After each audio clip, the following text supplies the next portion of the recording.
अगर जानिब माशूक नवाशुद का शाशे तौलब आशिक बेचारा नरसद बजाए ओ मबूद गो एक फोटा पानी दिए बुनियादों के बनाया এই দুনিয়াতে কয়েকদিন ঘুরাইয়া ফিরাইয়া আবার এই অন্ধকার কবরে নিয়ে যাইবেন। এই দুনিয়াটার কাহাকেও থাকতে দিবেন না। ভাই বলি বন্ধুরে বলি কেউ তো আপন না। ভাবিয়া চিন্তা করিয়া দেখিলাম মাওলা ওই অন্ধকার কবরে আপনি ছাড়া কেহ আপন হবে না। রব্বানা আতিনা ফিদ দুনিয়া হাসানাতাও ওয়া ফিল আখিরাতি হাসানাতাও ওয়া কিনা আযাবান নার। رب ارحمهما كما ربياني صغيرا سبحان ربك رب العزة عما يصفون وسلام على المرسلين والحمد لله رب العالمين وعليكم السلام ورحمة الله। الحمد لله الحمد لله نحمده ونستعينه ونستغفره ونؤمن به ونتوكل عليه ونعوذ بالله من شرور أنفسنا من يهده الله فلا مضل له ومن يضلله فلا هادي له ونشهد أن لا إله إلا الله وحده لا شريك له ونشهد أن محمدا عبده ورسوله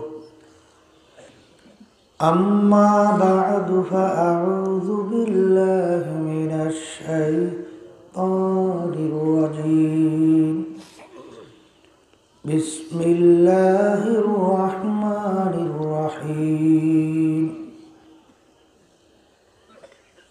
كل نفس ذائقة الموت صدق الله العلي العظيم।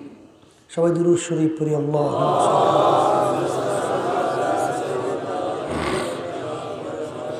সাল্লাল্লাহু আলাইহি ওয়া আলিহি ওয়া আসহাবিহি ওয়া আল্লাহুম্মা সাল্লি আলা সাইয়্যিদিনা ওয়া নাবিয়িনা ওয়া শাফি'িনা ওয়া হাবিবিনা ওয়া মাওলানা Muhammad sallallahu alayhi wa ala alihi wa ashabihi wa baraka wa sallam. Allahumma salli ala sayyidina nabiyyina shafi'ina wa habibina wa maulana Muhammad sallallahu alayhi wa ala alihi wa ashabihi wa baraka wa sallam. শুকরিয়া আদায় করতেছি মহান রব্বুল আলামিনের দরবারে। রব্বুল আলামিন আমাদেরকে দুনিয়ার সমস্ত কাজ থেকে বিরত রেখে ওলামায়ে কেরামদের মজলিস, জাকিরিন শাকিরিন বান্দাদের মজলিস ফিতনা ফাসাদের যুগে আলোচনা দিনী করার শোনার তৌফিক দান করলেন। শুকরিয়া তান বলি আলহামদুলিল্লাহ। আজকে তো মাহফিল হওয়ার কথাও ছিল না, আর হওয়ার মতো পরিবেশে ছিল না। তা আল্লাহ রাব্বুল আলামিন আমাদের নতুন ব্যয় তিনি চরমনাই মাদ্রাসায় প্রায় 14 বছর পড়াশোনা করছেন। আব্বাজান রহমাতুল্লাহ আলাইহির খাস ছাত্র ছিল।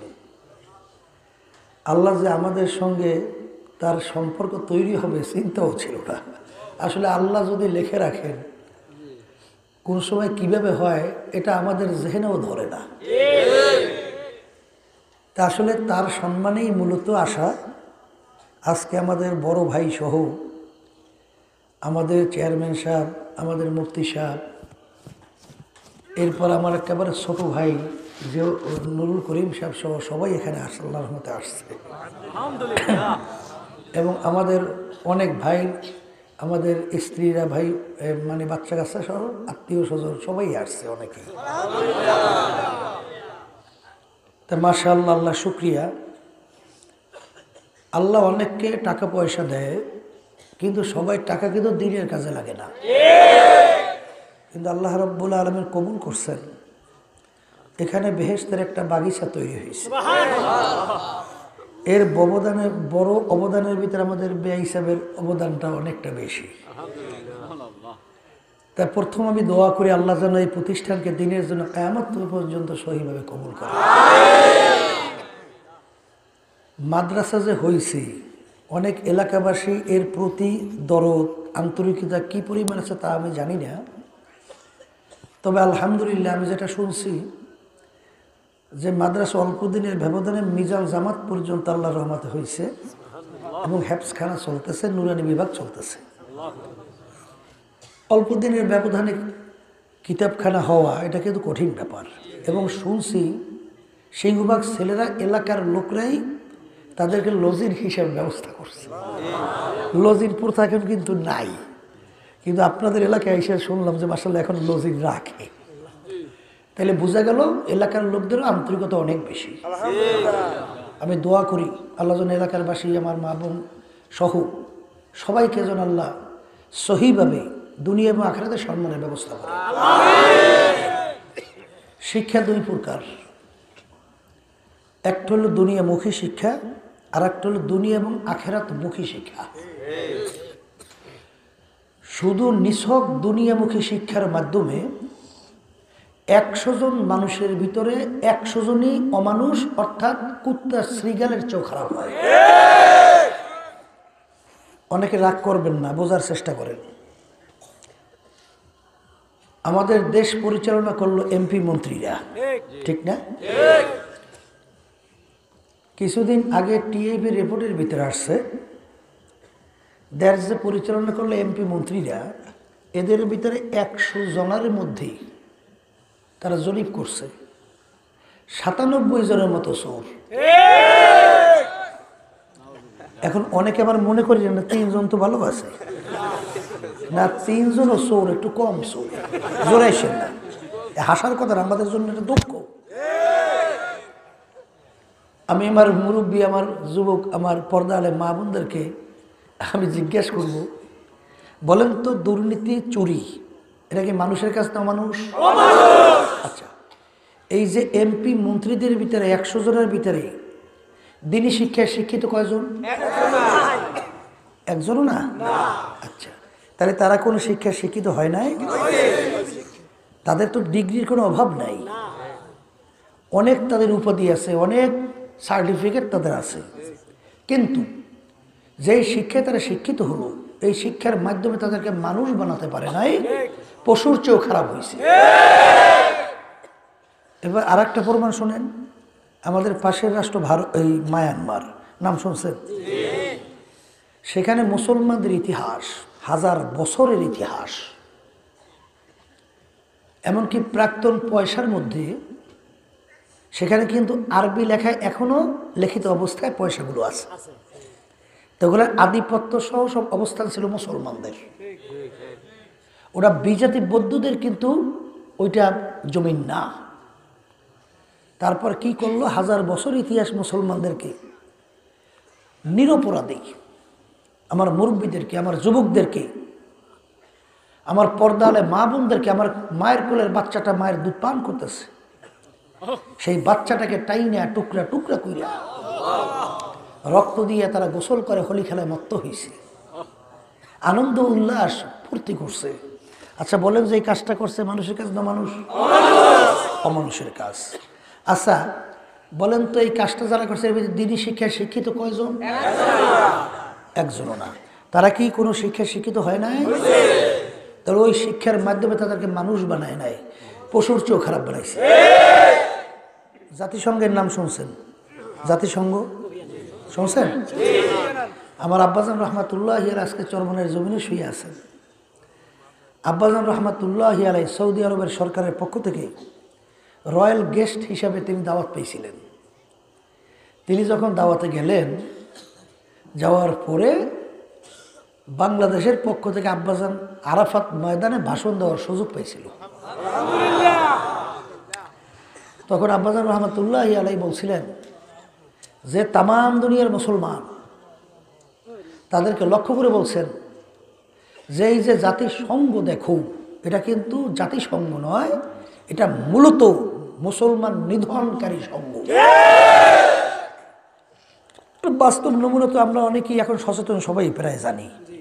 জাতিসংঘের পক্ষ থেকে প্রাক্তন মহাসচিব কোফি আনান তাকে দূত হিসেবে পাঠাইলেন মায়ানমারে। প্রস্তাব নিয়ে সুপারিশ, কি সুপারিশ করলো?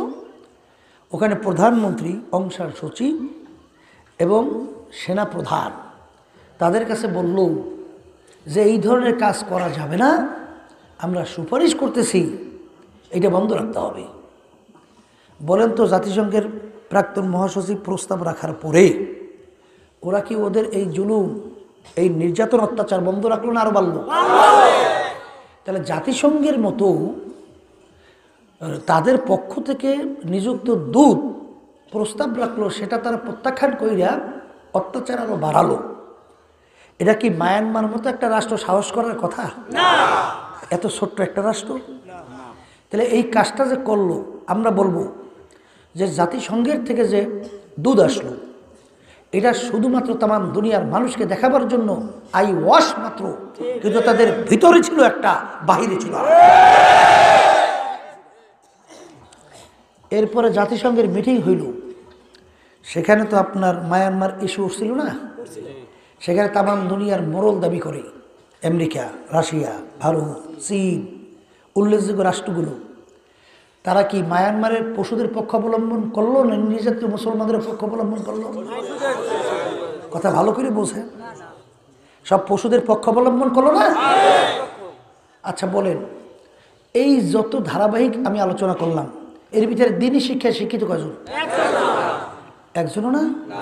তাহলে তারা কি কোনো শিক্ষায় শিক্ষিত আছে না? তাদের কোনো ডিগ্রির অভাব আছে?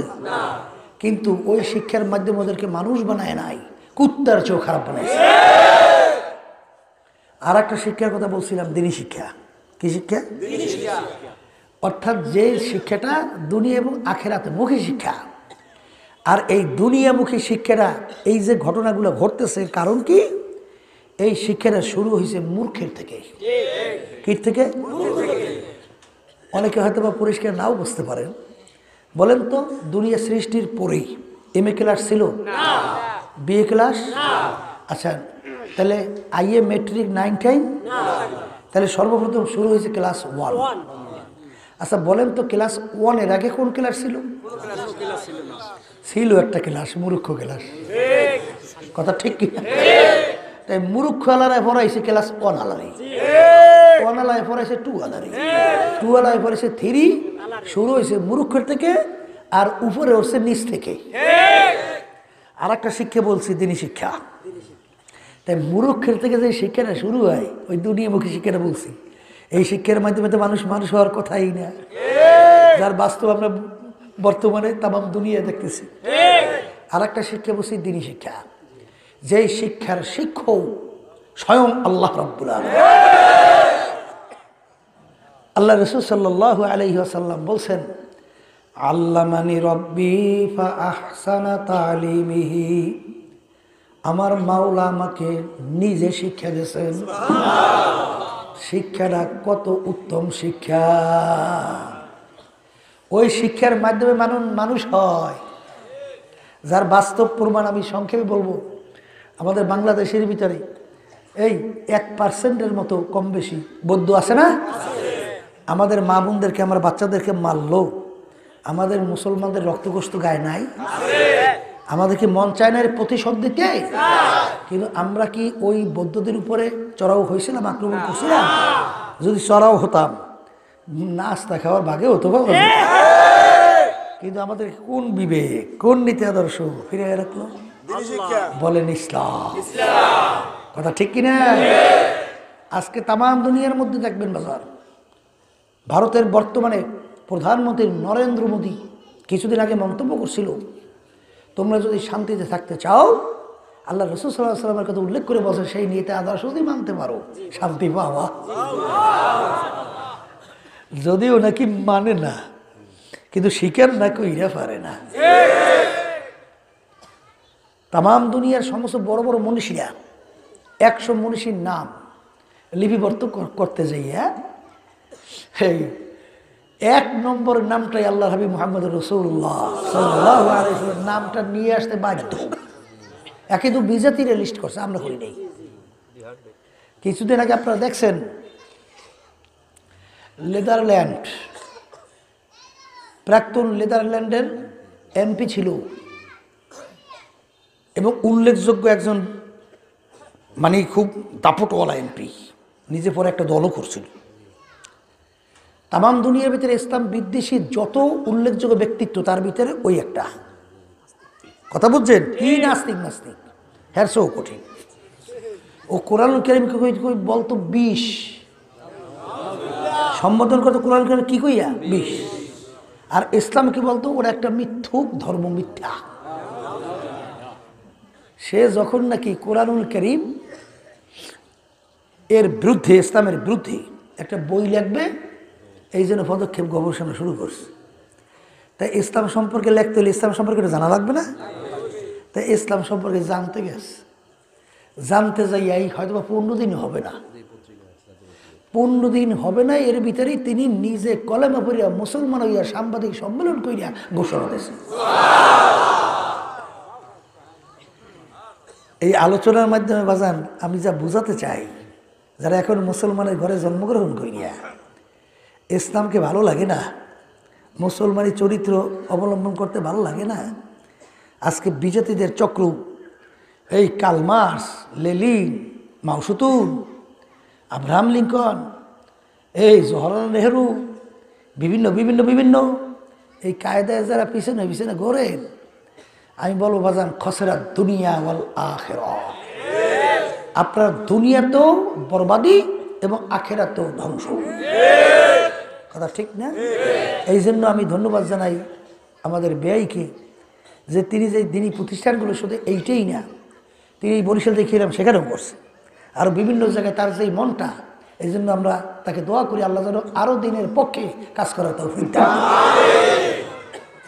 এখন এই কাজটা শুধু আমার ব্যয় করবে, এই তারই দায়িত্ব, আল্লাহর পক্ষ থেকে তিনি তো দায়িত্ব নিয়ে আসেন, আমাদের কোনো দায়িত্ব নাই না? আছে? ওই অনেক সময় দেখা যায় আব্বাজার রহমতুল্লাহ আলাই মিশন খুলে গেছেন কোরআন শিক্ষা বোর্ড, সারা বাংলাদেশে 68,000 গ্রামে 68,000 কোরআন মক্ত প্রতিষ্ঠা করার ঘোষণা দিয়েছে। এই দায়িত্বটা কি খালি ফজলুল করিম আল্লাহ কুতুব একার ছিল না? আমাদেরও আছে। আমি আলোচনার মধ্যে বুঝাতে চাই, যেহেতু আল্লাহ প্রতিষ্ঠান করেই এখানে রাখছেন, আমরা সবাই যেভাবে পারি সহযোগিতা আমরা পরামর্শ দিয়ে করব, ছাত্রদের লজিক নিয়ে করব, যে যেভাবে পারি এইভাবে যতটুক পারেন অতটুক করবেন। আল্লাহ করে রাজি আছি সবাই? আল্লাহ আপনি আমাকে আমাদের সবাইকে তৌফিক দেন। আবার বিরোধিতা করবেন নাকি কেউ?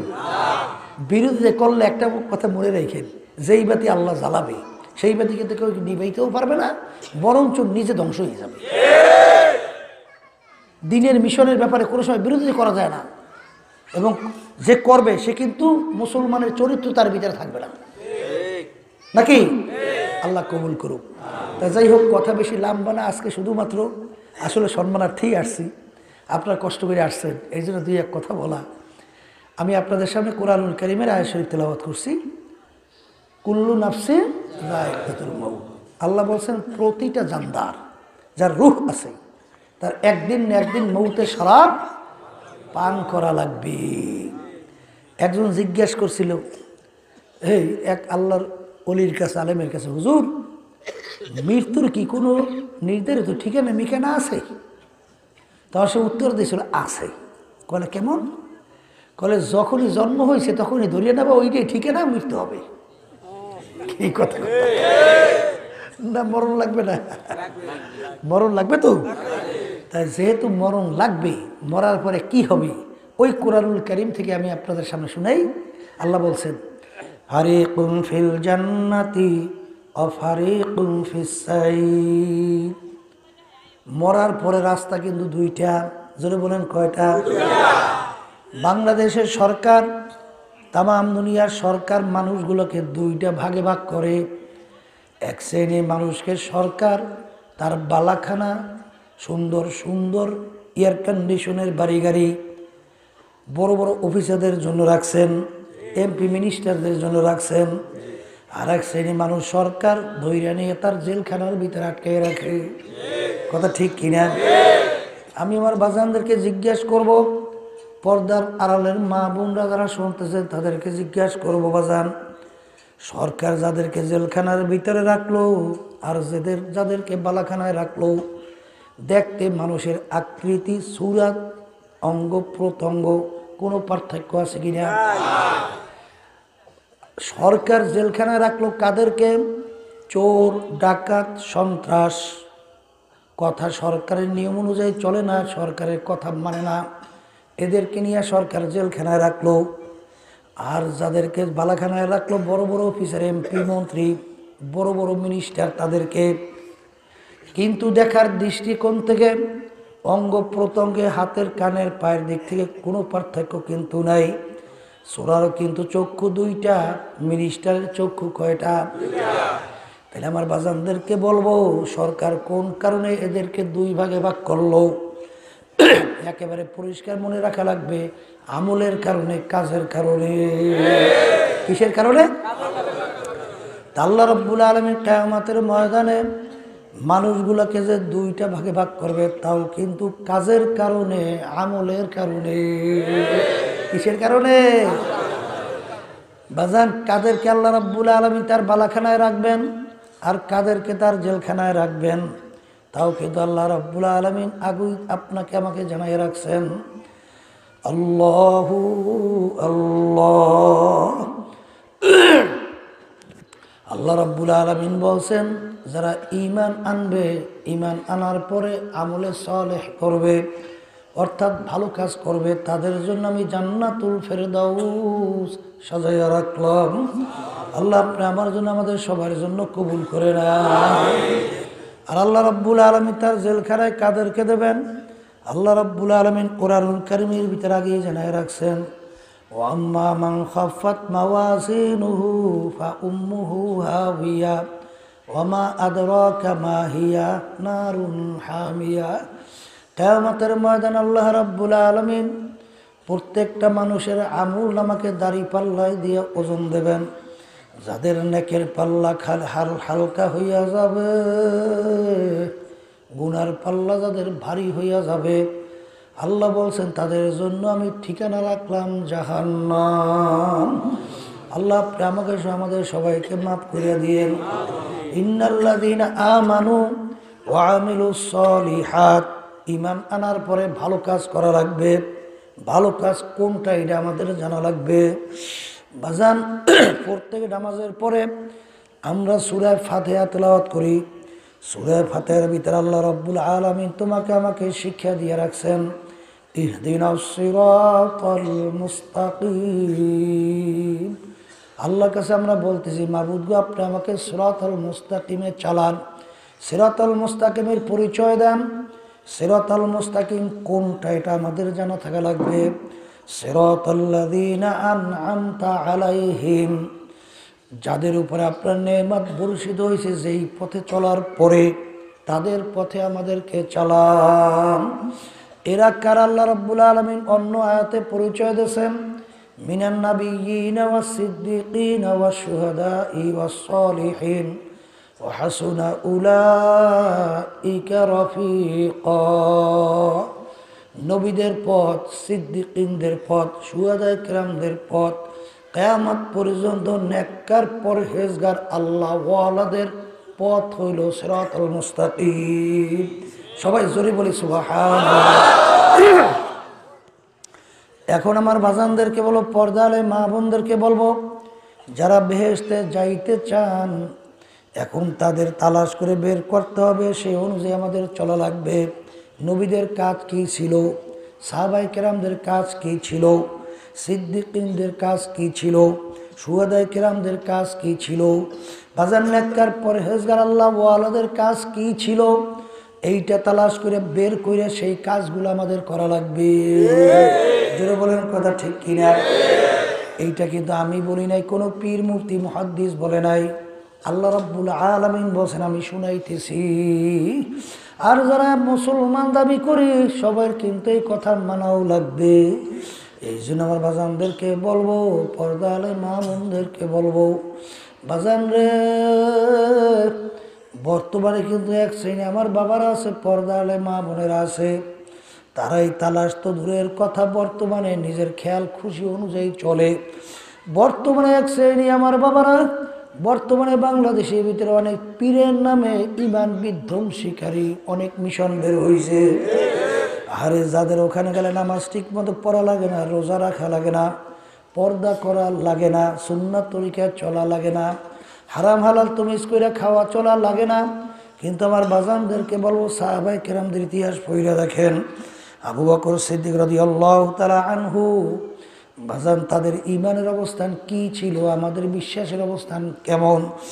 বাজান তার গোলাম ছিল, আজাদ করে বলছিলেন, গোলাম তুমি আজাদ, মাঝে মধ্যে কিছু খাদ্য নিয়ে আসলে খাদ্য নিয়ে আইসো। যখন মাঝে মধ্যে খাদ্য নিয়ে আসছেন জিজ্ঞাসা করতো, তুমি কিভাবে কামাই করছো? হুজুর আমি এইভাবে কামাই করছি। যখন তিনি দেখতেন হালাল তখন ওইটা তিনি খাইতেন। একদিন পেটেও বড় ক্ষুধা, গোলামও খাদ্য নিয়ে আসছেন, জিজ্ঞাসা না করে যখন খাইয়া ফেলল তখন গোলাম বলে, হুজুর আপনি না জিজ্ঞাসা কইরা খাইলেন। তখন জিজ্ঞাসা করেন, বাবা তুমি কিভাবে কামাই করছো? অন্য অন্য সময় তো তুমি হালাল উপায় আনো, এর জন্য পেটেও বড় ক্ষুধা, না জিজ্ঞাসা করে খাইয়ে বলছি। তখন গোলাম বলতেছে, হুজুর আমি যখন কাফের ছিলাম, জাদুবিদ্যার মাধ্যমে একটা লোককে তদবির করছিলাম, ওই লোকটার সঙ্গে এখন দেখা, ওই তদবিরে সে ভালো হয়ে গেছিল, ওর বিনিময়ে আমাকে এই খাদ্য দিছে, সেই খাদ্য এই। তখন তিনি বলেন, ইন্না লিল্লাহ, বাবা তুমি তো আমাকে হারাম খাদ্য খাওয়াইছো, কারণ জাদুবিদ্যার মাধ্যমে তদবির করা কামাই সম্পূর্ণ হারাম। এই কথা বইলে তিনি গলার ভিতরে আঙ্গুল দেওয়া শুরু করলো। বাজান পেটেও ক্ষুধা, প্রায় পাকস্থলীতে খাদ্য চলে গেছে, খাদ্য তো আর বের হইতে চায় না। তখন সাথীরা বলে, হুজুর আপনি তো না যাই না খাদ্য খাইছেন, আল্লাহ তো আপনাকে মাফ কইরা দিবেন, আপনি এত প্রেশান কেন হইলেন? তখন তিনি বলো, আমার সাথীরা, আল্লাহর রসুল বলছেন, হারাম মালের দ্বারা রক্ত এবং গোশত যার তৈরি হবে তার জায়গা জাহান্নাম ছাড়া হবে না। আমি আবু বকর যদি মারাও যাই তবু আমার পেটের মধ্যে ওই হারাম খাদ্য আমি হজম হতে দেব না। তখন লোকেরা বলে, হুজুর পেট বইরা পানি খান, গলার ভিতরে আঙ্গুল দিলে বমি হইয়া যাবে, বমির সঙ্গে খাদ্য বের হইয়া আসবে। তখন তুমি পেট বইরা পানি খাইলো, গলায় আঙ্গুল দিল, বমি হইয়া গেল, খাদ্য বের হইয়া আসলো। তখন তিনি বলেন, আলহামদুলিল্লাহ, মাবুদ হারাম খাদ্য তুমি আমার পেটের ভিতর থেকে বের করছো। এই ছিল তাদের ঈমান, এই ছিল তাদের বিশ্বাস। কিন্তু বর্তমানে দেখে এক শ্রেণী আমার বাবারা বিভিন্ন সরকারি দলের সঙ্গে জড়াইয়া ক্ষমতার বলে চাঁদাবাজি করে, টেন্ডারবাজি করে, কন্ট্রাক্টারি করে, ধোকা দেয়, বিভিন্ন পদে চাকরি কইরা ঘুষ খায়, সুদ খায়। শুধু তাই না বাজান, এমনকি সরকারি মাল লুটপাট করে। আবার যখন নাকি একটু বয়স হইয়া যায় তখন হজের দিকে দৌড়ে হাজি হইয়া আসে।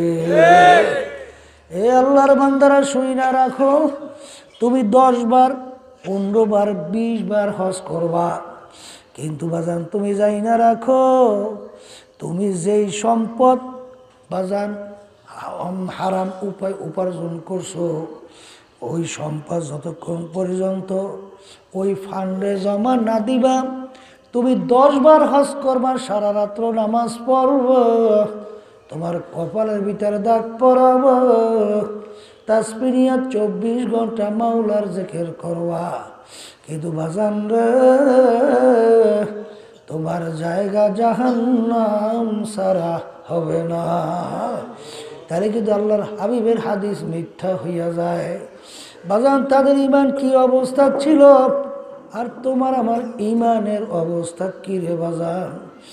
আরে আমিনু কামা আমানান নাস, তোমরা ঈমান আনো সাহাবায়ে কেরাম যেভাবে ঈমান আনছে, তোমরা বিশ্বাস করো সাহাবায়ে কেরাম যেভাবে বিশ্বাস করছেন।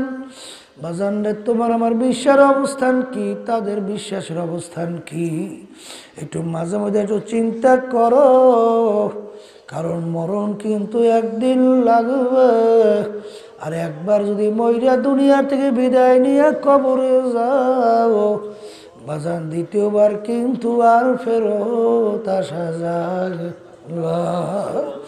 তাম দুনিয়ার যে কোনো প্রান্তে মানুষ থাকলে সেকেন্ডের মধ্যে যোগাযোগ করা যায়। তোমার বাড়ির দরজায় আমার আম্মা, আমার আব্বা, আমার আত্মীয় স্বজন ঘুমিয়ে রইল, কই আসপদ খবর দিতেও পারলো না, নিতেও কিন্তু পারলাম না। এ দুনিয়াদার পাগল আমার বাবারা, বাজান দুনিয়ার যে কোনো কাজে যদি তুমি 5 বার ঠইগা যাও, আবার চেষ্টা করলে ওই কাজের ভিতরে জিতবার আশা করা যায়, কিন্তু এ কবরের যাত্রীরা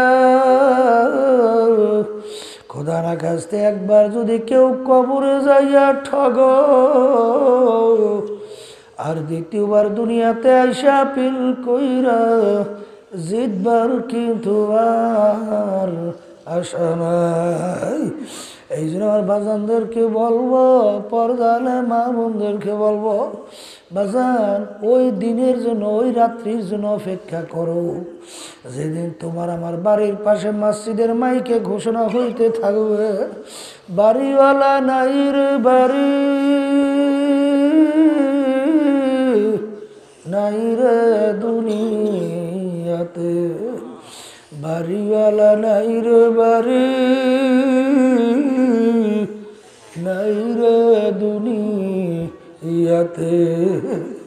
ফরিদপুর গেছিলাম, সেখানে শুনছিলাম বড় একটা ধনী মানুষ, খুব নামি দামি সম্পদের বলতে গেলে অভাব নাই, সে মারা যাওয়ার পরে ঘর থেকে ডাক দিয়ে বলে যে রাত্রে তাকে রাত্রে ঘরে রাখা যাবে না,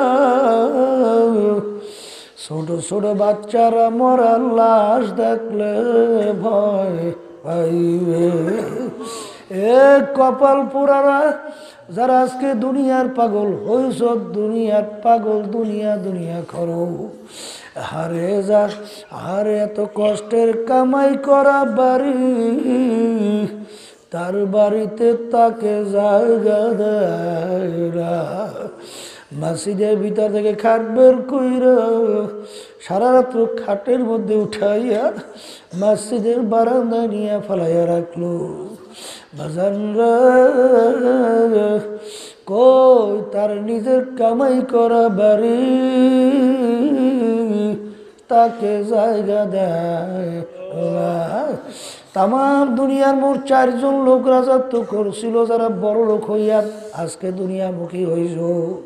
বাজান 2 জন মুসলমান, 2 জন অন্য জাতি, 2 জন মুসলমানের ভিতরে একজন বাদশাহ সিকান্দার বা ইস্কান্দার বাদশাহ তাম দুনিয়ার বাদশাহী করছিল। তিনি ইন্তেকালের আগে ওসিয়াত করলো, আমার মৌতের পরে গোসল করাইয়া কাপড় পরাইয়া খাটের মধ্যে উঠাইয়া হাত ধুইয়া একটু বাহিরে রাখিয়া শহর ঘুরাইয়া দাফন করিও, তিনি দুনিয়ার থেকে বিদায় হওয়ার পরে বাজান গোসল করাইয়া কাপড় পরাইল, খাটের ভিতরে উঠাইলো, হাত দুইটা বাহিরে, হাত ঘুরায়। যারা বোঝে না তারা বলে, দেখছ বাচ্চা আজীবন আমাদের থেকে খাজনা এবং ট্যাক্স নিল, এখন মরার পরে কেমন হাত পাইতে আছে, মনে হয় খাজনা এবং ট্যাক্স চায়।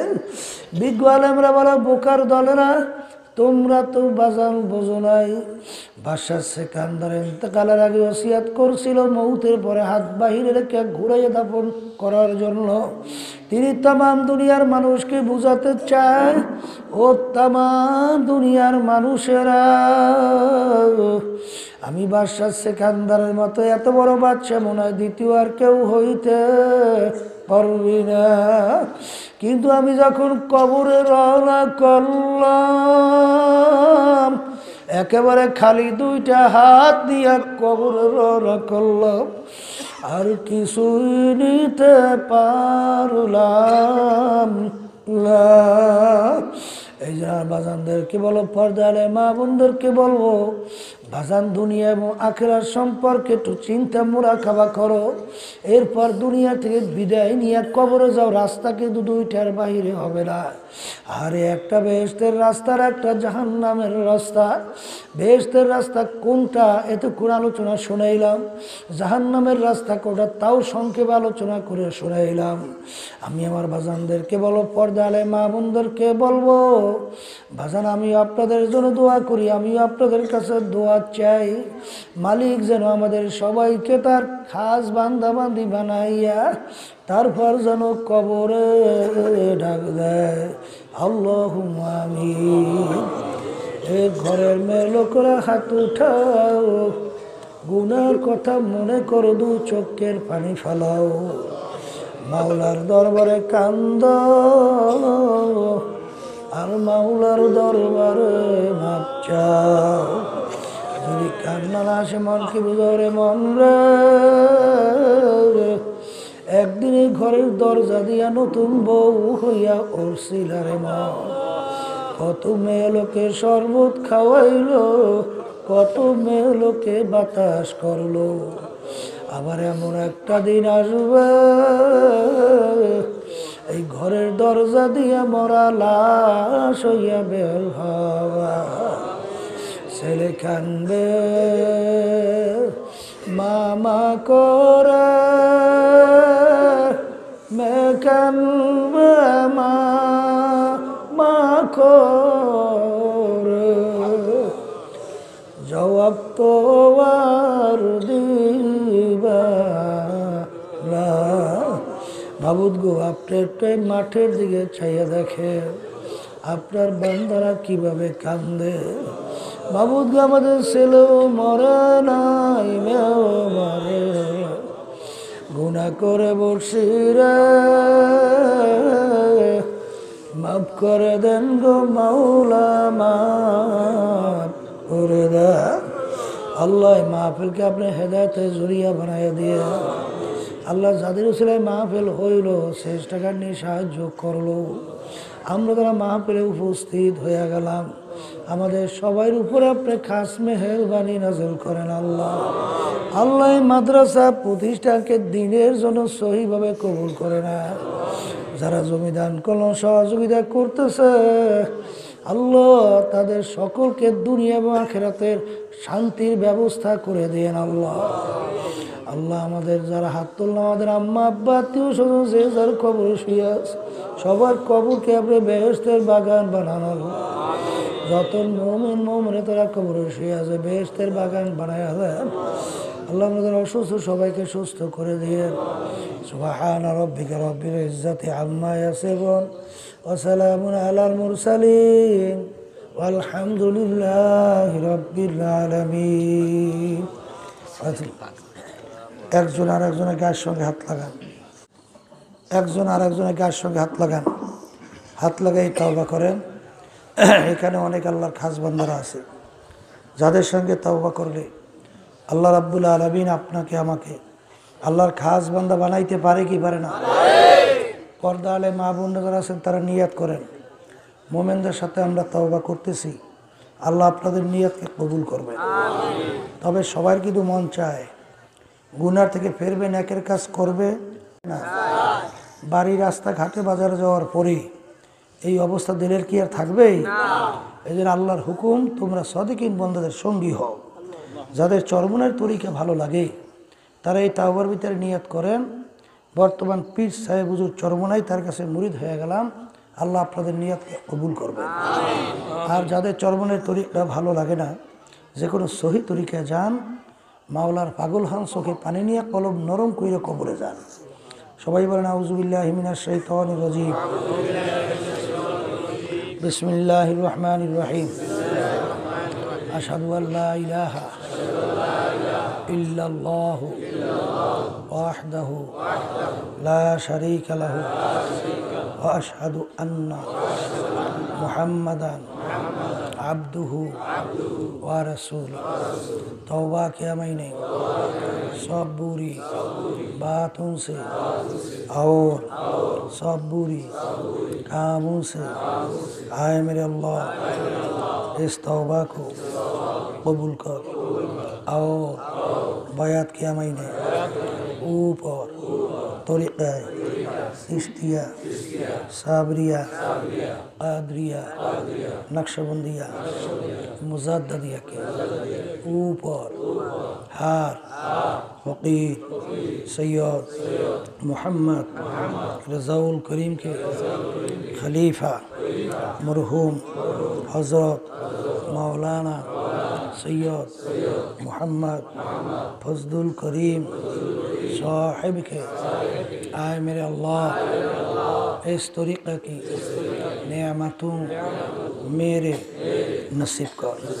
और जमात में रसूलुल्लाह सल्लल्लाहु अलैहि वसल्लम के मेरे हाशर कर। आमीन। শুনেন, বালা মুসিবতের জন্য দোয়া করে ওঠেন। দোয়ার আগে একটা কথা, এই মাদ্রাসা থেকে একটা ছেলে হাফেজ হয়েছে, তাকে পাগড়ি দেওয়া হবে, তার জন্য দোয়া করবেন এবং আল্লাহ যেন হাফেজ বা আমল হিসেবে কবুল করেন। ওরে নামটা ধরেন, কই আসো, নাম কি বলো? মোহাম্মদ মাইনুদ্দিন। মাশাআল্লাহ, ওই মোহাম্মদ মাইনুদ্দিন, ও হাফেজ হয়েছে, এখান থেকে ওকে এখন পাগড়ি দেওয়া হইতেছে, বলে আলহামদুলিল্লাহ। ও মাশাআল্লাহ মাশাআল্লাহ, আল্লাহ কবুল করে। সবাই এই গ্রামের লোকেরা বললো। তাহলে এখন ধরেন, বেয় ধরেন, হুজুর ধরেন, কই আছেন, কই ধরেন, আর কে আছে ধরেন। বিসমিল্লাহির রহমানির রহিম, আল্লাহ বরকত দান করেন। আলহামদুলিল্লাহ, মাশাআল্লাহ, আলহামদুলিল্লাহ। এখন আর কোনো কথা নেই, দোয়া করেন। এখন সবাই বালা মুসিবতের জন্য দোয়া করেন। আল্লাহুম্মা আমিন। আল্লাহ অনেক বিভিন্ন রোগ ব্যাধির জন্য দোয়া চাইছে। আল্লাহ আজকে হেফজখানার হাফিজ সাহেবের আব্বা ইন্তেকাল করছে, আল্লাহ বেহেশতে নসিব করে। আল্লাহ আরও যারা আমরা হাত তুলে যাই না, কে কার আব্বা আম্মা দুনিয়াতে নাই, আল্লাহ সবাইকে আমি বেহেশতের বাগান বানাই না কবরকে। আল্লাহ এই ছাত্রটাকে আপনি হাফেজ বা আমল হিসেবে কবুল করেন। আর আল্লাহ যারা আসাদে পড়াইছেন, সহযোগিতা করছেন, লজিন খাওয়াইছে যারা, সবাই সহ আল্লাহ সহযোগিতা বরকত দান করি। এই ওই উজ্জ্বল সহ অনেক হসপিটালে দোয়া চাইছে, আল্লাহ যারা অসুস্থ সবাই সুস্থ করে দেন। তামাম দুনিয়া ইসলাম মুসলমানদেরকে হেফাজত করেন, বাংলাদেশের ইসলাম মুসলমানদেরকে হেফাজত করেন। যারা ইসলাম মুসলমানদের বিরুদ্ধে চারণ করেছেন, মুসিব হেদায়েত দেন আর ধ্বংস করেন। সুবহান রাব্বিকা রাব্বিল ইজ্জাতি আম্মা ইয়াসিফুন, সালামুন আলাল মুরসালিন, আলহামদুলিল্লাহ।